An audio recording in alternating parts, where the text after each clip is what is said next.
तो hello guys जेनता कि जान आज होचे बुधवार तो बापा जी थिले इरा बाजार क्या कहते तुम साग आन टिके देखी पक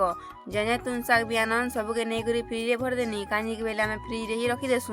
तो मत रांधला बेले के डिस्टर्ब कर देख तो रिश्मी हेनी बेल के पलाले तापर लाई पनी खुरीना माए बार लगी पूजा सामान पतर गुरुवार पूजा करवार लगी लगी खुरीना माए सानी आउ लाई पनी इटा नुडा घसबार लगी खर्चे आनी घसी देनी तापर 3 बाय लगी रापी कर टिके देनी तापर आमार बाबू के भी आसिक रापी देनी कानी के बेले काका साए पर केन के बुली जावा तो बाहरी पर दुई काका पुतरा बुली जावार लगी 3-4 बाय लगी तापर चोल दीरा पुतरे देनी छुट्टी काटवार लगी चोल पुतरी को लगी ग्राउंडर दवा सबके रुकी देनी और ग्राउंडर से चिकन करी बाटी देनी गिना थे रुकी देखरी पले गनी छुट्टी काटवार लगी पहला तो काटी देनी पद्म फूल गुटे जाने कि नहीं जाने शंख चक्र गदा पद्म भी काटी देनी जानी छे कि नहीं जानी कमेंटेरी कहब तो तापर काटतेल बुई नेनी सीधा आमर द्वार निके द्वार के काटतेल जेंदा पले गनी की पिठो सरी गला हाथी ले लास्ट के काटी देनी पद्म